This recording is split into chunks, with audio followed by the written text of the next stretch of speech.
You find out on a Tuesday morning. Not from your founder. Not from the company. From a news alert on your phone that you almost swipe away because you're in the middle of making coffee and the headline doesn't fully register the first time. You read it again.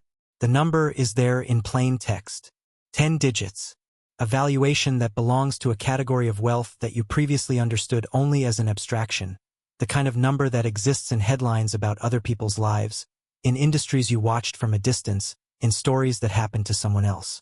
Except this one happened to you. Except it didn't.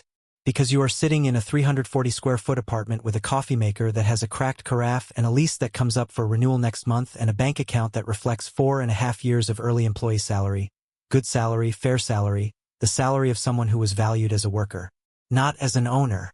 You scroll to the bottom of the article. There is a section on the founding team. Their names, their equity stakes, the life-changing, generation-defining, number with 10 digits kind of stakes. Your name is not in that section. Your name is not anywhere in the article.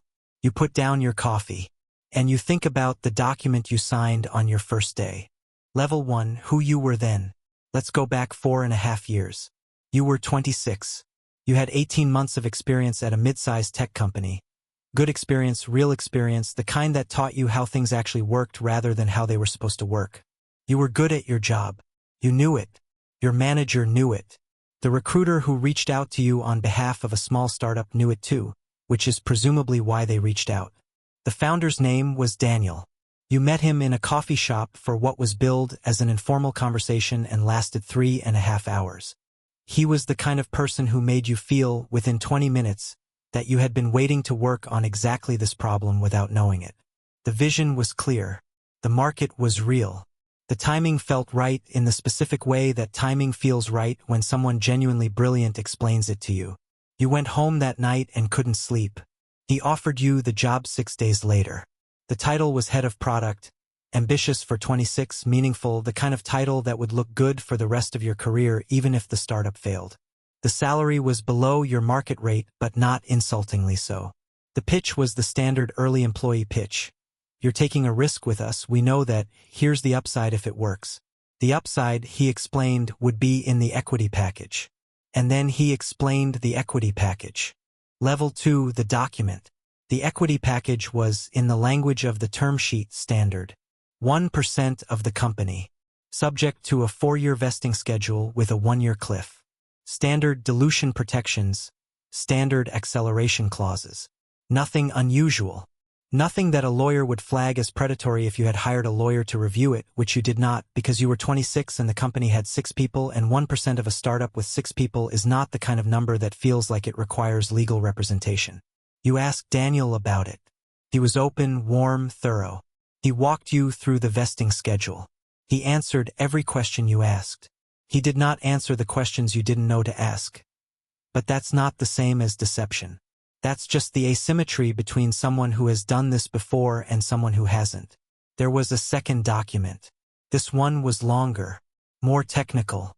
It covered, among other things, a clause that Daniel described as pretty standard for founding stage companies. An anti-dilution waiver for early employees in exchange for accelerated vesting eligibility. The language was dense. The explanation was fast. The message was, this protects you in certain scenarios and costs you in others, but on balance it's fine. You signed it. Of course you signed it. You were 26 and you'd been awake for the last 6 days thinking about this job, and Daniel had just spent 3.5 hours making you feel like a co-author of something important, and the document was dense and the explanation was warm and you signed it. What you signed was a waiver of your anti-dilution rights at any valuation above a specific threshold. The threshold was $50 million. The company just valued at $6.3 billion. Level 3, the 4.5 years. Here is what 4.5 years looks like from the inside. You were employee number 1, which means you were the person who interviewed employees 2 through 40. You built the product roadmap from a whiteboard sketch into a system used by millions of people. You shipped features that became the core of what the company is now known for. There are patents with your name on them, 3 of them assigned to the company as part of your employment agreement, as is standard, as is the thing you didn't think about when you signed, because why would you? You worked the hours that early employees work. The kind of hours that don't exist in any job description because if they did, nobody would take the job. Weekends that weren't weekends. Vacations that were half vacations. The specific psychological texture of caring about something so much that you can't fully turn it off even when you try. You believed in it. That's the part that sits heaviest now. You weren't grinding for the equity. You were grinding because you believed in what you were building and you trusted the person you were building it with. Daniel called you a co-founder in speeches. In 3 different interviews in 2 different publications, he described you as the person who made this real. There is a framed article on the wall of the office, your office, the one you chose and decorated and have worked in for 4 years, with that quote in it. You are the person who made this real. You are also the person who owns, after dilution, approximately 0.3% of a $6.3 billion company, subject to terms that make that 0.3% worth, in practical liquidity terms, something considerably less than the number suggests. The founding team's combined stake is worth roughly $2 billion. Yours is worth enough to pay off your student loans with some left over. Level 4, Daniel. You need to talk about Daniel. Because the easiest version of this story is that Daniel is a villain. That he saw you coming at 26, inexperienced and eager, and structured a document specifically designed to extract your labor and minimize your reward.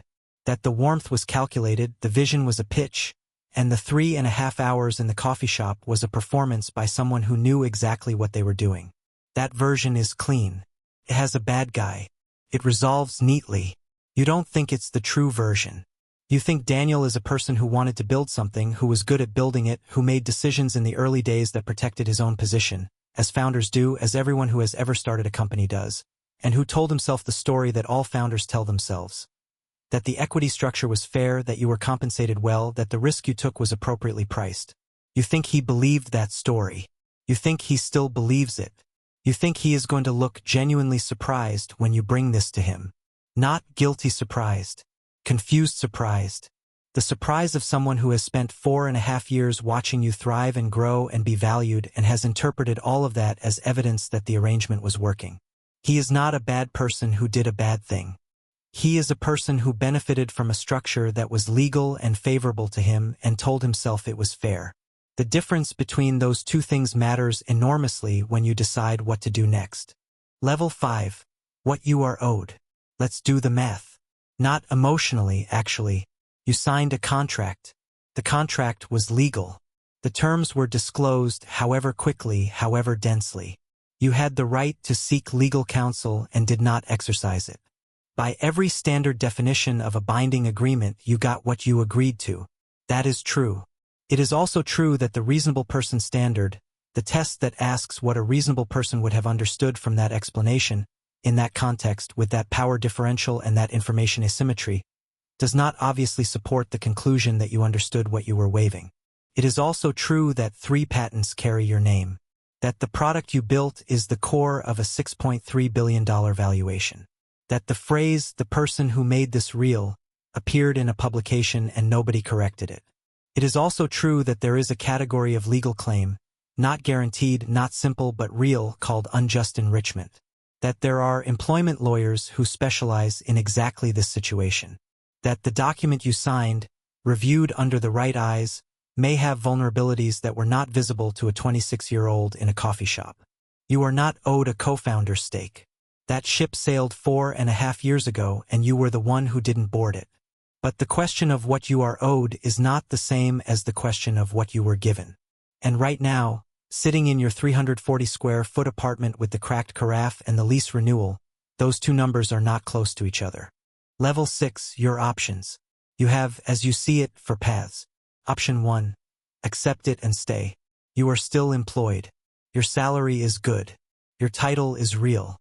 The company is now worth $6.3 billion and you are a senior leader inside it with influence, with reputation, with the kind of professional capital that the last 4.5 years have built. There will be a liquidity event, an IPO, an acquisition, and when it comes, your 0.3%, whatever it actually liquefies to, will be more money than you have ever had. It will not be what it should have been, but it will be something. And the life you have inside this company, the work, the product, the thing you built, that is real regardless of the cap table. You know what this option costs. You carry the knowledge of the imbalance for as long as you stay. You watch the founding team's number and you feel the distance between that number and yours every single day. Option 2, negotiate. You go to Daniel. Not with a lawyer, not with a legal threat, with the conversation. You tell him what you found, what you've calculated, what the last 4.5 years looked like from your side of the cap table. You ask him to make it right, voluntarily. A reallocation, a bonus structure, something that acknowledges the gap between what you were given and what you contributed. Maybe he does. He is not a bad person. He may look at the numbers and feel the weight of them. Maybe he doesn't. And then you have to decide what the conversation cost you and what you do next. Option 3, legal action. You find the employment lawyer. You build the case. Unjust enrichment, potentially. Misrepresentation of material terms, possibly. The patents, there may be something in the patents. It is not a guaranteed case. It is an expensive, slow, professionally disruptive case that will define your relationship with this company and this industry for years regardless of outcome. But it is a case. And cases, sometimes, resolve in ways that no private conversation ever reaches. Option 4. Leave and tell the story. You resign. You find your next thing. And at some point, in an interview, in a talk, in a piece of writing that finds the right audience, you tell the true version of what early employment in a startup actually looks like. Not to burn Daniel. Not for revenge. Because there are 26-year-olds right now sitting in coffee shops across this industry being handed dense documents and warm explanations, and the gap between what they understand and what they're signing is the same gap you sat in 4.5 years ago. You cannot get back what you didn't know to protect. But you might be able to hand someone else the information you didn't have. Level 7. What the industry doesn't say out loud. Here is what nobody tells you when you're 26 and sitting across from someone brilliant in a coffee shop. The equity conversation is not a conversation between equals. It never is. On one side of that table is someone who has done this before, or who has advisors who have, or who has at minimum spent years inside an ecosystem where these structures are known and navigated and deliberately constructed. On the other side is someone who wants to build something and trusts the person asking them to build it. That asymmetry is not illegal. It is not even unusual. It is the foundational structure of how early-stage companies get built. Founders retain control, early employees take risk. The hope is that the upside compensates for the asymmetry. Sometimes it does. When it does, you get the stories you hear at conferences and in podcasts and in the profiles of people who took a chance on something early and came out the other side with a life-changing number. What you don't hear as often, what does not have a conference talk or a podcast episode, is the version where the upside was real and the structure ensured that the people who built the thing most directly were positioned to receive the least of it. Not through malice. Through the ordinary operation of a system that is very good at taking care of founders and very inconsistent at taking care of everyone else. You are not an anomaly. You are the norm that doesn't have a name yet. And the question of what you do with that, stay, negotiate, litigate, or tell it, is also a question about what the next version of this industry looks like. Whether the 26-year-olds who come after you sit in the same coffee shop and sign the same documents, or whether something, somewhere, changed enough to give them a fighting chance. Closing, the question. Here's where we leave you. Tuesday morning. Coffee with a cracked carafe. A phone on the counter with a news alert that changed the shape of the last 4.5 years without changing a single fact of them. You built something real.